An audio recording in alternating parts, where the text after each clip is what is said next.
ذہنی طور پر اتنا حوصلہ مند ہو چکے ہیں جتنا کوئی ہو سکتا ہے، اور یہ ان کے ایمان کی وجہ سے ہے۔ انہیں اللہ پر پکا ایمان ہے، اور وہ جیسا کہ آپ جانتے ہیں ہمیشہ سے ذہنی طور پر بہت مضبوط ہیں۔ تو یہ سب عذاب دینے کے طریقے ہیں، جیسا کہ آپ نے کہا۔ ایک اور بات، کیا انہیں پیشکش نہیں کی گئی تھی؟ کیونکہ انہوں نے ایک مضمون لکھا تھا کچھ عرصہ پہلے ٹائم میگزین میں، انہوں نے ذکر کیا تھا کہ انہیں ایک پیشکش کی گئی ہے، ایک آپشن جو گھر پر نظر بندی پر مشتمل تھا، اور میرا خیال ہے ان کی کچھ شرائط تھی۔ وہ چاہتے تھے کہ کچھ گھر کے دوسرے لوگ جو ان کے خاندان یا ان سیاسی جماعت سے تعلق رکھتے ہیں، شاید آپ مجھے تھوڑی سی مزید تفصیل دے سکتے ہیں اس ڈیل کے بارے میں، اور ان کا اس کرنا ان کی استقامات کا ایک اور ثبوت ہے۔ تو میرا خیال ہے کہ یہ زیادہ تر اس بات سے متعلق ہے اور ان کے پارٹی کے ارکان اور خاندان کے افراد اس وقت جیل میں ہیں، اور آپ جانتے ہیں انہی جیسے حالات ہیں، تو وہ بہت ہی اصول پسند شخص ہیں، وہ ایسا ہرگز نہیں کریں گے۔ میرے خیال میں اس نے یقیناً ایک کردار ادا کیا ہوگا، وہ اس طرح نہیں چاہیں گے، وہ صرف ان کے ساتھ ہم نوا رہنا چاہیں گے۔ وہ ہمیشہ سے بہت ہی اصول پسند شخص ہیں، میرا نہیں خیال کہ وہ اپنے اصولوں کے خلاف جائیں گے جذبات میں آ کر۔ آپ لوگوں نے ان سے کیا کہا ہے؟ جیسے کہ میں صرف تصور کر رہا ہوں کہ اگر میرے والد ہوتے یا کوئی رشتہ دار ایسی صورتحال میں ہوتا تو میں اس سے اصرار کر رہا ہوتا، کیونکہ آپ لوگ لندن میں پیدا ہوئے اور لندن میں ہی رہتے ہیں، تو آپ پاکستانی پولیٹکس سے دور ہیں، اور اگر میں آپ کی جگہ ہوتا تو میں اپنے والد کو قائل کر رہا ہوتا کہ وہ کچھ بھی کر کر جیل سے نکلیں، صرف اپنی آزادی دوبارہ حاصل کرنے کے لیے۔ تو کیا آپ لوگوں نے کوشش نہیں کی انہیں قائل کرنے کی، یہ کرنے کے لیے؟ تو اصل میں جب میں چھوٹا تھا مجھے ان کا سیاست میں ہونا ناپسند تھا، میں بس بہت زیادہ چاہتا تھا کہ وہ بس کرکٹ پر تبصرہ کریں یا تجزیہ کریں، یا لندن میں ایک آسان زندگی گزاریں سیاست سے باہر، لیکن یہ واقعی ان کا ایک جذبہ ہے، اور میرا نہیں خیال کہ وہ مطمئن محسوس کریں گے اگر وہ نہ کریں جو وہ سب کر رہے ہیں۔ مجھے نہیں لگتا کہ وہ خوش ہوں گی اگر وہ صرف زندگی گزار رہے ہوں آرام سے لندن میں۔ ہاں، کیونکہ میرا خیال ہے کہ وہ چاہتے تو جلا وطنی اختیار کر لیتے جو وہ کر سکتے تھے، وہ آسانی سے ایک معاہدہ کر سکتے تھے سیاسی نقطہ نظر سے۔ مجھے یقین ہے کچھ مخصوص مطالبات ہوں گے ان کے، سب سے آسان یہ ہے، اور یہ میں خود کہہ رہا ہوں ظاہری طور پر، یہ میرا ذاتی رائے ہے، لیکن ان کا بولنا فوج کی حمایت میں مثال کے طور پہ یا پھر مخالف سیاسی جماعت کو، یہ صرف ایک مثال ہے ان کی کئی چیزوں کو جو وہ اپنی آزادی حاصل کرنے کے لیے کر سکتے ہیں، لیکن میرا خیال ہے کہ ان کی یہ خلاف ورزی ہی وجہ ہے کہ وہ جیل میں ہیں۔ اور کیا آپ اب بھی، مجھے معلوم ہے کہ آپ نے کہا تھا یہ سوال سلیمان کے بعد آپ سے بھی کیا گیا، لیکن کیا آپ اب بھی انہیں قائل کرنے کی کوشش کرتے ہیں سچ چھوڑ دیں، یا آپ نے اب اس کوشش کو چھوڑ دیا ہے؟ نہیں، میرا مطلب میں ذاتی طور پر نہیں کہوں، کہ مثال کے طور پہ آپ ان کے بیٹے ہیں اور وہ صرف آپ سے ہی بات کرتے ہیں، تو جب آپ ان کے ساتھ زیادہ تر وقت کسی نہ کسی انداز میں گزرتا ہے۔ جب ہم چھوٹے تھے ہم ان کے ساتھ کرکٹ کھیلتے تھے، اب فلمیں دیکھنا، جو کچھ بھی ہو، آدھا وقت جو گزارا ہے انہوں نے ان کی حکمرانی پر لیکچر دینے میں گزارا ہے، یا پاکستان میں وہ وجوہات جن کی وجہ سے انہوں نے سیاست میں قدم رکھا ہم انہیں بہت اچھے سے جانتے ہیں، اور یہ سب ان کے خلاف ہوگا۔ وہ ہر بات جو وہ سکھاتے ہیں اچانک یہ کہنا کہ میں ہار مان رہا ہوں اور میں ایک آسان زندگی گزارنے جا رہا ہوں، یہ ان کی فطرت میں نہیں ہے۔ ان کا ایک ہی جذبہ ہے کہ وہ کوشش کریں اور پاکستانی عوام کی مدد کریں، اور اس وقت پاکستان شدید بحران کا شکار ہے، وہ اس مقصد کے لیے پوری طرح وقف ہیں، اور جیسا کہ آپ جانتے ہیں وہ ہار نہیں مانیں گے، اور وہ ہمیشہ سے یہی چاہتے تھے کہ آپ لوگ سیاست سے دور رہیں۔ کیا یہ درست ہے؟ جی ہاں، میرا یہ خیال ہے۔ دراصل اگر آپ غور کریں، پاکستان کی دو بڑی سیاسی جماعتوں پر ایک روایت قائم ہے جو خاندانی سیاست کی صورت میں ہے، جو کہ غالب ہے دو مختلف خاندانوں پر، لہٰذا وہ ہمیشہ سے نہیں چاہتے کہ ان کی سیاسی جماعت اس روایت کی پیروی کرے، اور جی ہاں، لہٰذا میں ذاتی طور پر کبھی نہیں چاہتا کہ وہ پاکستان کی سیاست میں شامل ہوں، اور میرا نہیں خیال کہ وہ یہ چاہتے ہیں کہ ہم بھی سیاست میں آئیں۔ جی ہاں، مجھے علم ہے قاسم، آپ بھی اسی طرح کی پوزیشن میں ہیں، میں شامل نہیں ہونا چاہتے، آپ ایک بہت کامیاب کاروباری شخصیت بھی ہیں، تو آپ کے پاس ایک سیاست سے ہٹ کر بھی زندگی ہے، اور اس بات سے کچھ حد تک ظاہر ہوتا ہے کہ شاید آپ کو میرے اگلے سوال کا جواب معلوم ہو کہ آپ یہ انٹرویو اب کیوں اور اس وقت کیوں دے رہے ہیں۔ تو سب سے بڑھ کر ہم نے آزمایا ہے جس کے بارے میں ہمیں لگے کہ وہ انہیں باہر نکالنے میں مدد کر سکتا ہے۔ ہم نے کبھی نہیں سوچا تھا کہ وہ اتنے عرصے تک اندر رہیں گے جتنا وہ اب تک رہ رہے ہیں۔ لہٰذا ہم کسی حد تک ان راستوں سے مایوس ہو چکے ہیں، اور ہم نے فیصلہ کیا ہے کہ ٹھیک ہے، اب واحد راستہ یہ ہے کہ کوئی عملی اقدامات لیا جائے کہ سامنے آ کر عوام کا خیال ہے۔ میں آپ کا شکر گزار ہوں کہ آپ نے اجازت دی کہ ہم یہاں اس معاملے پر بات کر سکیں۔ جو ہم چاہتے ہیں وہ ہے پاکستان کی طرف سے بین الاقوامی دباؤ، کیونکہ اس وقت عمران خان ایک غیر انسانی زندگی گزار رہے ہیں۔ وہ نہیں دے رہے انہیں بنیادی انسانی حقوق، وہ واقعی میں کسی بھی طور پر کافی اقدامات نہیں کر رہے، اور جو ہم چاہتے ہیں وہ ہے عالمی دباؤ۔ جی بالکل، میرے خیال سے جیسے قاسم نے کہا، ہم نے کوشش کی، ہم نے بہت کوشش کی، ہم نے باقی تمام راستے آزما لیے، قانونی ذرائع، اور اب یہ معاملہ بالکل خاموش ہو چکا ہے۔ ایسا لگتا ہے یا کم از کم صورتحال بہت خاموش ہو گئی ہے، اور آپ جانتے ہیں یہ صرف بنیادی طور پر انسانی حقوق کی بات ہے، نہ صرف ہمارے والد کی بلکہ دیگر سیاسی قیدیوں کے لیے بھی، کی جمہوریت کی بحالی کے لیے بھی، ہمارے اپنے ذاتی فوائد سے ہٹ کر۔ جی ہاں، یقیناً آپ کے ذاتی فوائد ہیں، یہ آپ کے والد ہیں، اور دیکھیں، بس بین الاقوامی برادری کو سمجھانے کے لیے کہ پاکستان میں صورتحال کس قدر سنگین ہے۔ پاکستان کی آبادی کتنی ہے؟ تقریباً 200 ملین، میرے مطابق شاید ہو 200 ملین سے بھی زیادہ۔ تو بڑی فوجی طاقت، جہاری ہتھیار بھی ہیں، بڑی معیشت بھی ہے۔ بہت سے لوگ یہ نہیں سمجھتے کہ کس طرح پاکستان جمہوریت کی حمایت کرنے والا ملک ہے، اور یہ میں اپنی ذاتی رائے پیش کر رہا ہوں۔ میں جمہوریت اور ایک بڑا وکیل ہوں۔ پاکستان میں جو ہوا ہے، ایکس کو لفظی طور پہ ممنوع کر دیا گیا ہے، مکمل طور پہ ممنوع کر دیا گیا ہے۔ مظاہرین پر ہلاکت، آپ کے والد کا نام ٹی وی سے منع کر دیا تھا، ریڈیو اسٹیشن اور سوشل میڈیا سے بھی۔ یقین کریں، کوئی ان کا نام بھی نہیں لے سکتا تھا۔ مجھے نہیں معلوم ہے کہ کوئی اس کو جمہوریت کہہ سکتا ہے، اور وہ یہ ہے کہ لوگ حوالہ دینے کے لیے، قاسم، وہ آپ کا نام استعمال کر رہے تھے آپ کے والد کا حوالہ دینے کے لیے، بین سے بچنے کے لیے، اور آپ کے والد کے خلاف الزامات جو ہیں وہ بے حد اہم۔ میں سمجھتا ہوں کہ یہ ایک سیاسی سازش ہے، مگر یہ جمہوریت کی ہر اس حد سے باہر ہے جو تصور کی جا سکتی ہو۔ میرا مطلب ہے، میں کافی ہے برازیل کی بھی، حالانکہ برازیل میں اس حد تک کچھ بھی نہیں ہوا جو پاکستان میں کیا جا رہا ہے۔ تو یہ سب کافی افسوسناک ہے، جس سب سے آپ کے والد گزر رہے ہیں اور جس سب سے ملک گزر رہا ہے۔ اور میں پھر یہ اپنی رائے بتا رہا ہوں، اور میں جانتا ہوں کہ آپ اس انٹرویو پر آئے ہیں سیاست سے دور اور اپنے والد کے بارے میں زیادہ بات کرنے کے لیے، لیکن میں ان کو جو سن رہے ہیں اور جو پکے ہیں یہ بتانا چاہتا ہوں کہ اس ملک میں کیا ہو، والد کی لڑائی کتنی اہم ہے۔ آپ نے پاکستان پر بین الاقوامی دباؤ کے بارے میں بات کی، اور ہم نے گزشتہ سال کے آخر میں ایسا کچھ ہوتے دیکھا، اور اب یہ بات کافی دب چکی ہے، مجھے نہیں پتا کیوں۔ میں رچرڈ گرینل کے بارے میں بھی بات کرنا چاہتا ہوں، جو کہ ٹرمپ انتظامیہ کے ایک خصوصی سفیر ہے۔ اس نے بنیادی طور پر آپ کے والد کی رہائی کے لیے، مجھے لگتا ہے گزشتہ سال کا آخر چل رہا تھا، انتخابات کے بعد، ٹرمپ کے انتخابات جیتنے کے بعد، اس نے کہا ہے کہ معذرت، میرا پہلے آپ سے سوال یہ ہے کہ اس حوالے کو پڑھنے سے پہلے کیا آپ کی کبھی بات ہوئی ہے رچرڈ سے، ان کے اس بیان سے پہلے یا بعد میں؟ تو ہم رچرڈ کے کافی شکر گزار ہیں، ان کی ساری حمایت، اور میں نے ان کی ٹویٹ دیکھ، ہم نے اس کے ساتھ ذاتی طور پر کوئی رابطہ نہیں کیا ہے۔ میں ان کی ٹویٹ پڑھ کے سناتا ہوں۔ یہ ٹویٹر پہ رچرڈ ہے، یہ پچھلے سال نومبر کے قریب کی تھی۔ دیکھو پاکستان، جھوٹے الزامات پر جیل میں ٹرمپ جیسے رہنماؤں کو اور عوام کو امریکی کی سرخ لہر سے متاثر کیا گیا ہے۔ دنیا بھر میں سیاسی کارروائی کو روکو۔ سب سے پہلے وہ کہتا ہے، اور میں نے کیا کہ لوگوں کو عمران خان کی شخصیت کے متعلق کروں۔ میں نے ان کا صدر ٹرمپ کے ساتھ بھی بہت موازنہ کیا، وہ ایک ہی طرح کے سیاسی ہدف سے گزرے ہیں۔ ٹرمپ نے فتح حاصل کی اور اب وہ صدر ہے، لیکن میں ہے۔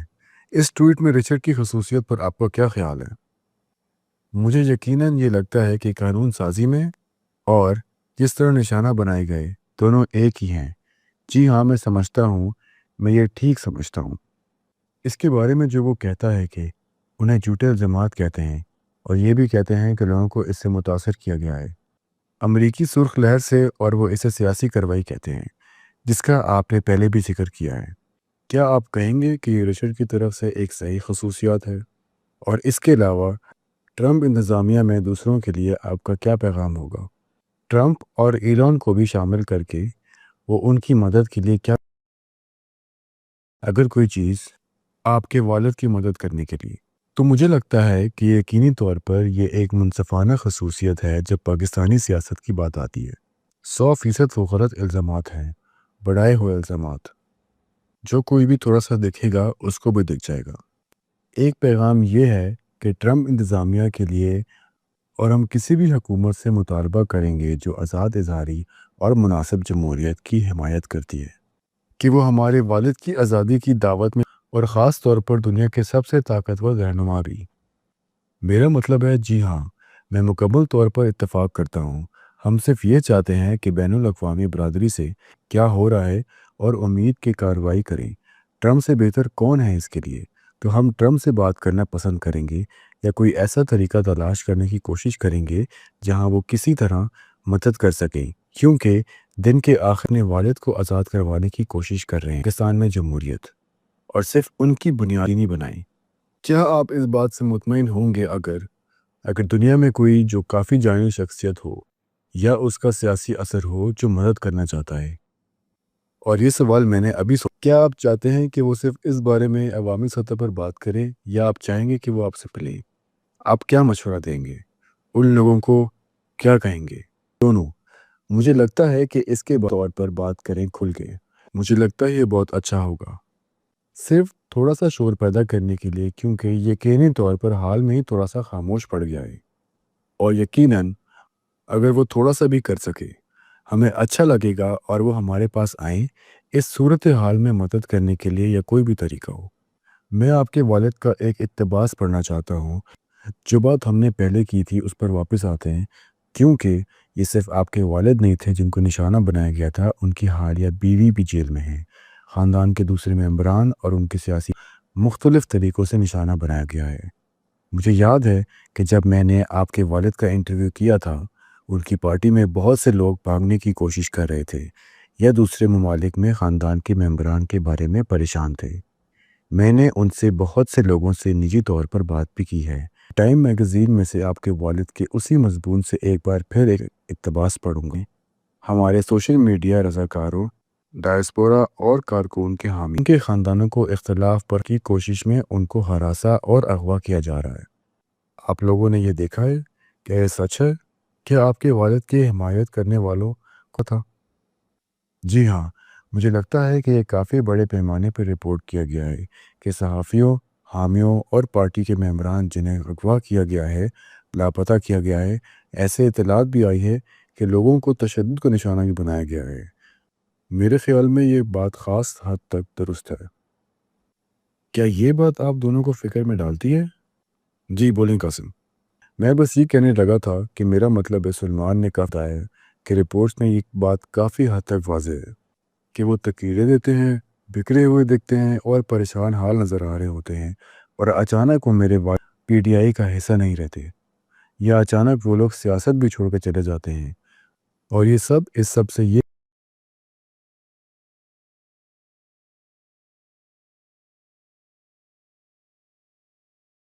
حد تک صاف ظاہر ہے۔ کیا یہی وجہ ہے؟ میں نے آپ سے پہلے بھی پوچھا تھا کہ آپ عوامی طور پر بات کیوں نہیں کر رہے ہیں۔ آپ نے پہلے کبھی نہیں کی، اس کی کیا وجہ ہے؟ اور آپ تھوڑا سا شاید اپنے والد کی گرفتار کے ابتدائی دنوں کی وضاحت کر سکتے ہیں۔ آپ تب کہاں تھے جب آپ نے اس بارے میں سنا تھا؟ آپ کے دماغ میں پہلی چیز کیا آئی تھی؟ کیا آپ کو اس کے ہونے کی توقع تھی؟ میں جانتا ہوں کہ آپ نے پہلے بھی کہا تھا کہ آپ کو توقع نہیں تھی کہ اتنا وقت گزر جائے گا۔ میں جاننا چاہتا ہوں کہ آپ نے پہلے اور جب وہ پہلی دفعہ گرفتار ہو کر چھوٹ گئے تھے تو اس کی وجہ سے بڑے پیمانے پر احتجاج کیے گئے تھے، اور وہ پھر گرفتار ہو گئے، اور لوگ آہستہ آہستہ خاموش ہو گئے۔ ہم ہمیشہ سے کافی نجی لوگ رہے ہیں۔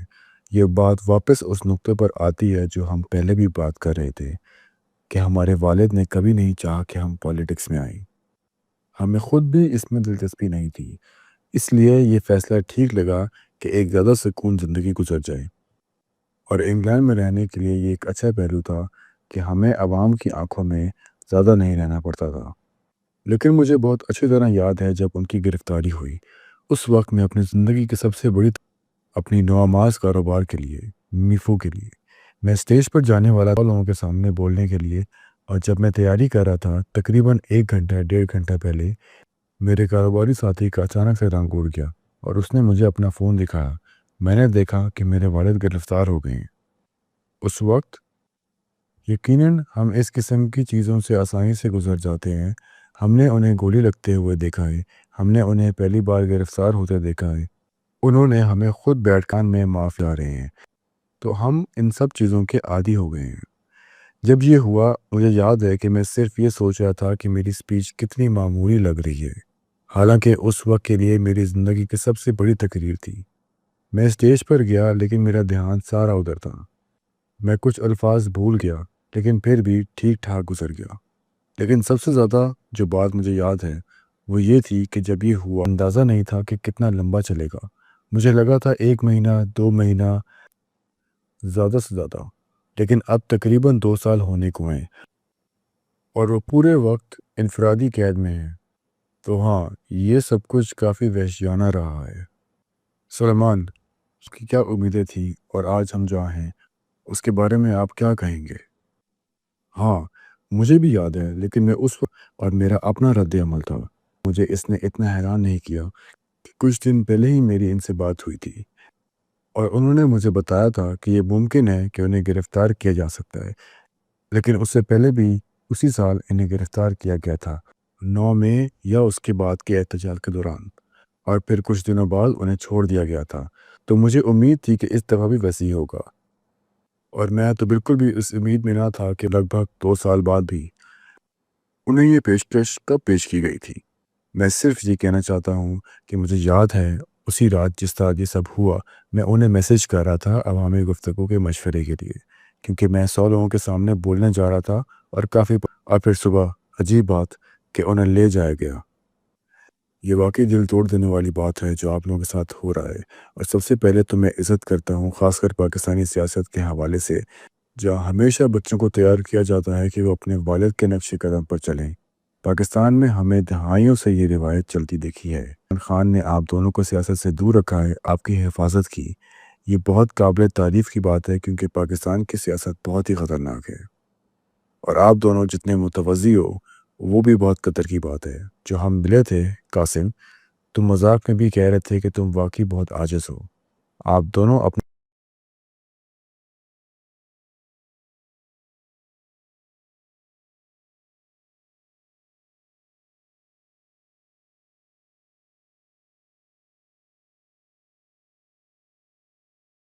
میں آواز اٹھا رہے ہو، جبکہ پتہ ہے کہ پاکستانی فوج اور حکومت کس حد تک ظالم ہو سکتی ہے، اور ان لوگوں کے خلاف جو عمران خان کے حق میں بولتے ہیں۔ یہ بہت ہمت والی بات ہے اور میں اس بات سے دل کا احترام کرتا ہوں۔ میں یہ بھی پوچھنا چاہتا ہوں کہ جب انہیں گھر میں نظر بندی کی پیشکش دی گئی تھی جیل سے نکلنے کے لیے، تو کیا آپ نے انہیں مشورہ کیا تھا؟ کیا انہوں نے کبھی پوچھا تھا کہ کیا یہ ڈیل ایکسیپٹ کر لینی چاہیے یا یہ فیصلہ ہمیشہ ان کا اپنا تھا؟ اور کیا گھر میں کسی اور فرد سے اس فیصلے پر مشورہ کیا ہو؟ مجھے نہیں لگتا کہ وہ کبھی ایسی ڈیل لیں گے۔ میں انہیں ایسے فیصلے کرتے ہوئے دیکھ ہی نہیں سکتا کہ وہ صرف اپنی جان بچانے کے لیے کریں۔ وہ بہت زیادہ اصولوں کے ساتھ چلنے والے انسان ہیں۔ جیسے کہ میں نے پہلے بھی کہا، جب تک ان کا مشن پورا ہو رہا ہے وہ مطمئن ہے، اور مجھے نہیں لگتا کہ وہ کسی ڈیل کو قبول کریں گے جب تک ان کے حامی بھی جیل میں ہیں۔ ان کی طرف سے مجھے نہیں لگتا کہ وہ گھر چلے جائیں گے اور بیٹھ جائیں گے جبکہ باقی لوگ جیل میں ہوں گے۔ اور ایک اور بات جو لوگ واقعی جاننا چاہیں گے وہ یہ ہے کہ آپ کے والد کے ساتھ کالز ہوتی تھیں، ان میں آپ لوگ کس چیز پر بات کرتے تھے؟ کیا وہ کوئی دھیانی باتیں کرتے تھے؟ خاص کر اب جب وہ جیل میں کافی کچھ پڑھ رہے ہیں اور نئی چیزیں سیکھ رہے ہیں، کیا آپ ہم سے کچھ واضح کر سکتے ہیں؟ میں جانتا ہوں کچھ باتیں آپ کی نجی ہوں گی، لیکن ان سب لوگوں کے لیے جو آپ کے والد کے ساتھ دے رہے ہیں، ان پر یقین رکھتے ہیں اور جن لوگوں نے پچھلے سال احتجاج میں اپنی جان تک داؤ پر لگا دی ان کے لیے کچھ وقت اچھا ہوگا۔ یہ باتیں کیسی ہوتی ہیں؟ کچھ ایسے پیغامات جو آپ کے والد چاہتے ہیں یہاں تک پہنچیں آپ کی نجی گفتگو کے علاوہ؟ تو ایک چیز یہ ہے کہ ہاں وہ بہت سی باتیں نجی ہوتی ہیں اور زیادہ تر گھر کے متعلق ہوتی ہیں، لیکن کبھی کبھی ہلکے پھلکے انداز میں وہ بات کرتے ہیں۔ حال ہی میں ایک بار وہ ہنس رہے تھے کہ ان کے مخالفین کتنے مایوس ہو گئے ہیں، صرف ان پر تشدد کرنے کے وہ ہنس کر کہہ رہے تھے کہ اب تو میرا ویسے بھی باہر کی دنیا سے رابطہ نہیں ہے۔ جب کبھی انہیں اپنے لائر سے ملنے دیا جاتا تھا تو ان سے کہتے تھے تو بتاؤ دنیا میں کیا ہو رہا ہے، جیسے ایک ہلکا پھلکا مذاق ہو۔ وہ بہت اچھی طرح سمجھ گئے ہیں کہ لوگ کتنے مایوس ہو گئے ہیں اور سینسرشپ کا لیول بھی بہت عجیب ہے۔ اگر آپ کو پتہ ہے ورلڈ کپ کے سلسلے میں 1992 کے ورلڈ جس میں وہ پاکستان کے کپتان تھے نے جیت حاصل کی تھی، ان کی تصویروں کو ہر جگہ بلر کر دیا گیا تھا اور کراپ کر دیا گیا تھا۔ سوچو ورلڈ کپ جیتنے والے کپتان کے ساتھ ایسا سلوک، کتنی چھوٹی سوچ ہے۔ تو ہنس رہے تھے، جو ایک چھوٹی سی لیکن دلچسپ سی بات ہے۔ صبر، انہوں نے ان کی تصویر کراپ کر دی تھی۔ میں آپ کو بعد میں بولنے کا موقع دوں گا، لیکن مجھے اس بات کا نہیں پتا تھا۔ یہ تو کچھ زیادہ ہی کارٹون جیسا لگ رہا ہے۔ تو اصل میں ان تصویروں میں جو کرکٹ ورلڈ کپ سے متعلق تھی جہاں وہ کپتان تھے، ان میں ان کی تصویروں کو کراپ کر دیا گیا ہے۔ میں عمران خان کو تب سے جانتا ہوں جب سے وہ پرائم منسٹر نہیں تھے۔ جیسے ہوں ایک بڑا دیہی علاقوں والا ملک۔ میں عمران خان کو کرکٹ اسٹار کے طور پر کافی اچھی طرح سے جانتا ہوں۔ تیروں میں ہوتے ہیں ہر پوز میں، لیکن اب انہیں اس میں سے بھی ہٹا دیا گیا ہے۔ ہاں، یہ لوگ سینسرشپ میں نہ تو کوئی حکمت عملی دکھاتے ہیں اور نہ ہی کوئی شرافت، بس اب سب کچھ کھلی آنکھوں کے سامنے ہو رہا ہے۔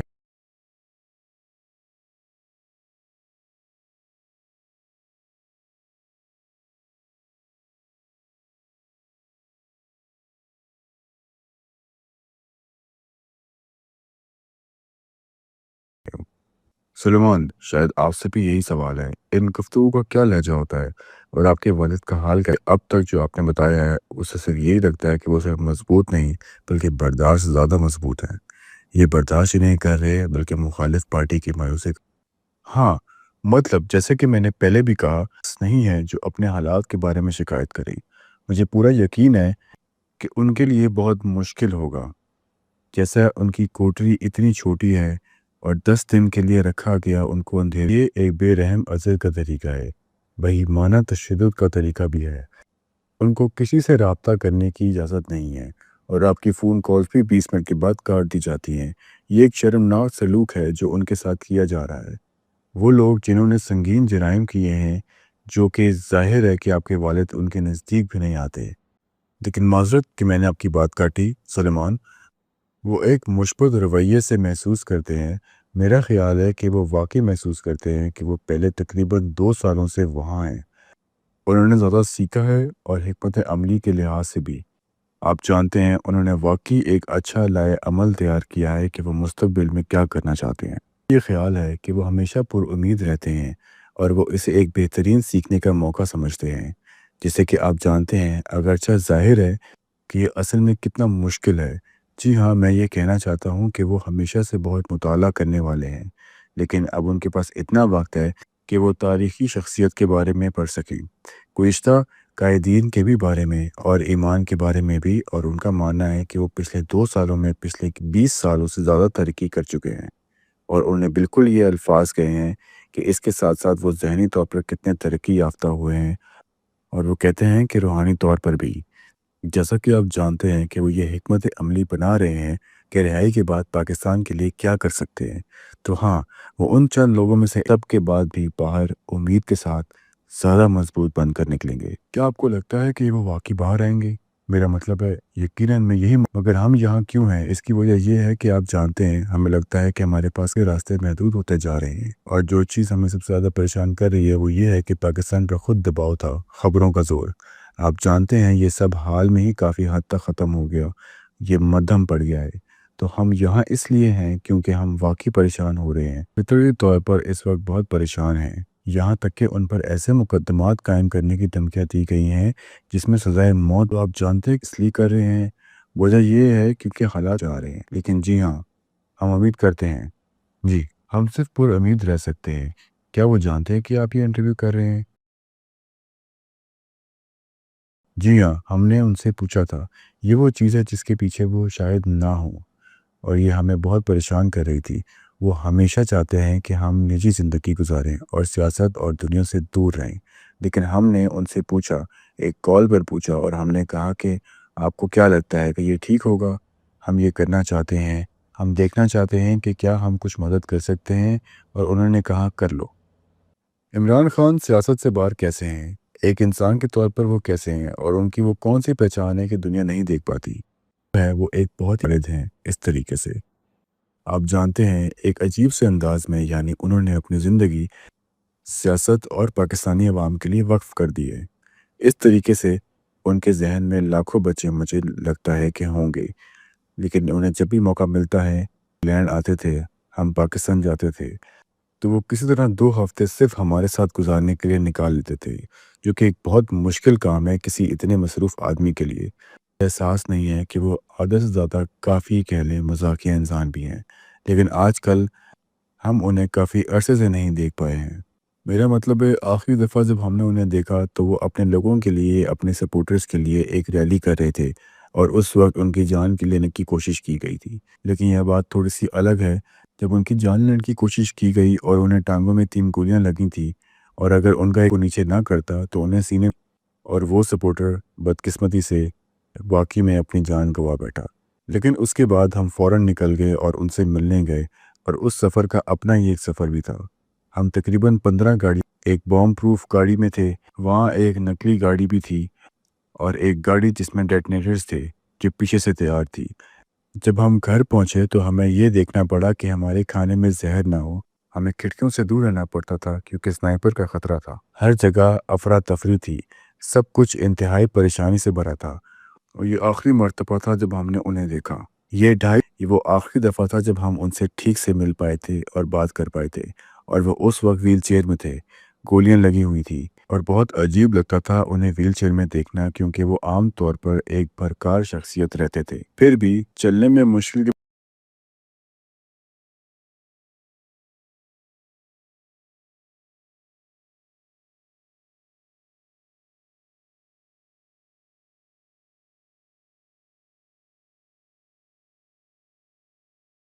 برقرار تھا۔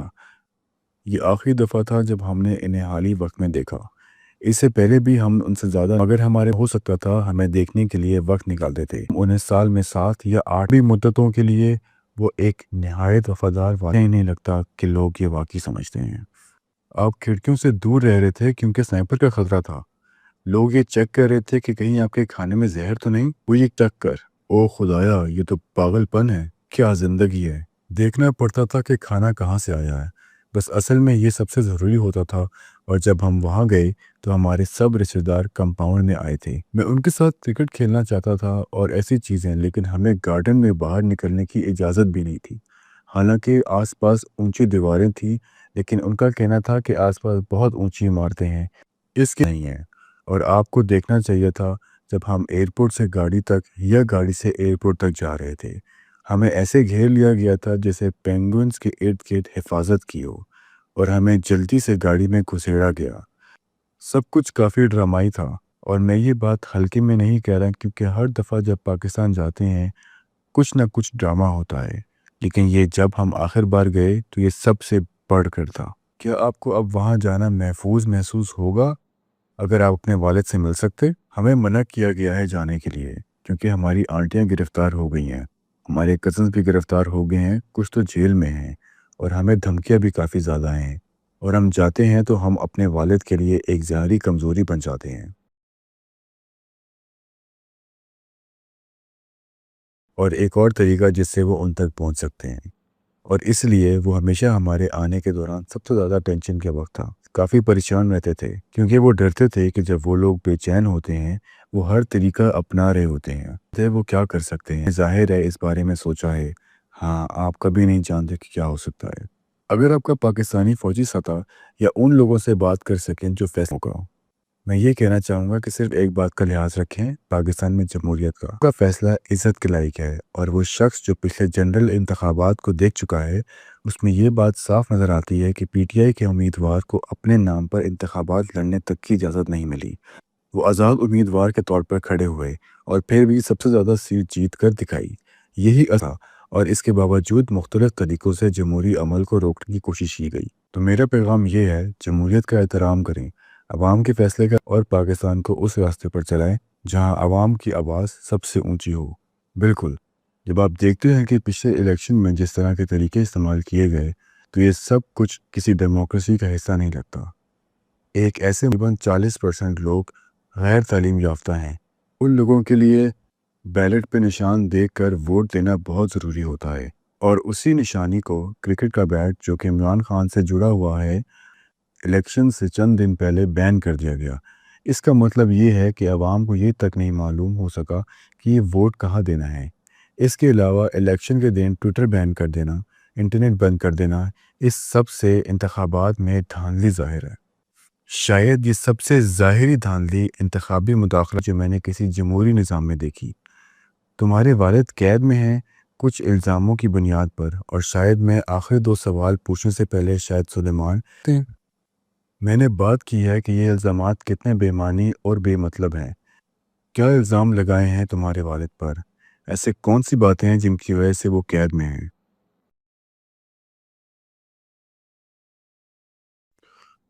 تو یہ سب کچھ بالکل ہی بے معنی ہے، عجیب سی باتوں سے لے کر جیسے کہ انوکھے پھل بیچنے تک، اور پھر بدعنوانی کے الزامات لگانا۔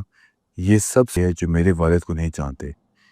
جو بھی میرے والد کو جانتا ہے اسے یہ اندازہ ہے کہ وہ کبھی بھی کرپٹ نہیں، اور اگر وہ کرپٹ ہوتے تو وہ 20 سال تک نہ لڑتے، اپنی پارٹی خود سے نہ بناتے اور اسے محنت نہ کرتے۔ وہ کسی بھی وقت کسی بڑی اسٹیبلش پارٹی میں شامل ہو کر، جیسے کہ انہیں بار بار دعوت ملی، پیسہ اور اسرار و رسوخ بنا سکتے تھے، لیکن ان کا یہ طریقہ نہیں ہے۔ میں سمجھتا ہوں کہ اسٹیبلشمنٹ بھی یہ بات جانتی ہے کہ وہ کرپٹ نہیں ہے، تو پھر ان پہ کرپشن کے الزام لگار بات ہے۔ اب سوال اٹھتا ہے، قاسم، اس انٹرویو سے پہلے، جبکہ یہ معاملہ اتنا نازک ہے، جب پاکستان میں جو کچھ ہو رہا ہے وہ سب کے دونوں نے کبھی بھی پبلک میں بات نہیں کی، تو آپ کی فیملی کا کیا رد عمل تھا؟ یہ فیملی جسے 2 سال سے زیادہ عرصے سے نشانہ بنایا گیا ہے، ان کا کیا کہنا تھا ان سب پر؟ کچھ لوگ اس فیصلے کے پیچھے پوری طرح کھڑے تھے، لیکن کچھ کا رد عمل ملا جلا تھا۔ یہ اس بات پر انحصار کرتا ہے کہ آپ کس سے پوچھ رہے ہیں۔ آخر میں ہم نے انہیں یہ بات سمجھا دی کہ اگر اس کام میں تھوڑا سا بھی فرق اگر کسی طریقے سے ہم ان کی رہائی میں مدد کر سکیں، وہ انٹرنیشنل کمیونٹی سے گزارش کرنا ہو یا ٹرمپ جیسے کسی شخص سے بات کرنا ہو، تو یہ کوشش کرنا ضروری ہے۔ اگر تھوڑا سا بھی فرق پڑتا ہے تو یہ سب کچھ کرنا بہت قابل ہے۔ تو ہم خیرہ عوام میں دکھانے کے لیے تیار ہیں اس مقصد کے لیے۔ میرا آخری سوال آپ لوگوں سے یہ ہے، اگر یہ انٹرویو ان کے ساتھ ہو رہا ہوتا، اگر کسی طرح ہم ایک کیمرہ چھپ کر جیل میں لے کر لائیو ریکارڈ کر لیا ہوتا، تو وہ کیا کہتے؟ ان کا پیغام کیا ہوتا، خاص کر پاکستان کے لوگوں کے لیے اور باقی دنیا کے لیے؟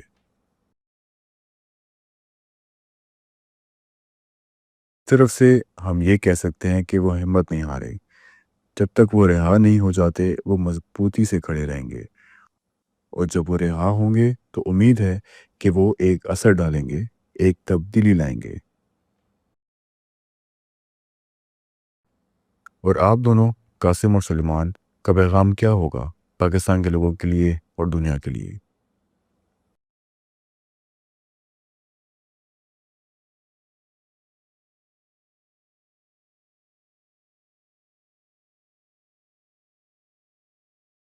ہونا، وہ خود امید نہیں ہارے، انہوں نے ہار نہیں مانی، وہ جیل میں صرف بیٹھ کر وقت نہیں گزارے، وہ مستقبل کے بارے میں سوچ رہے ہیں، اور انہیں یقین ہے کہ تبدیلی آئے گی۔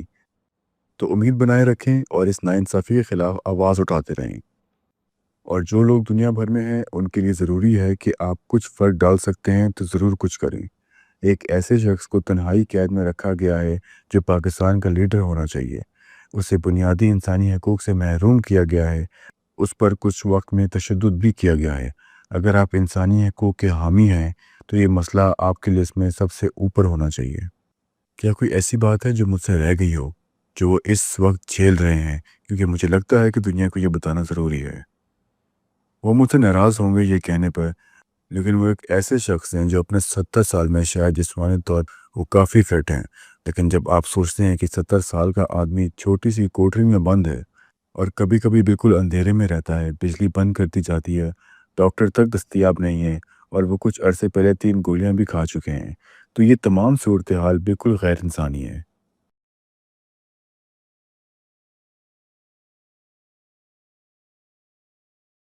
اور اگر میں اپنی بات ختم کروں تو یہ کہنا چاہوں گا کہ میں اکثر اپنے انٹرویوز میں کوئی موقف نہیں لیتا، لیکن کچھ حالات ایسے ہوتے ہیں جہاں خاموش رہنا ناانصافی ہوتی ہے۔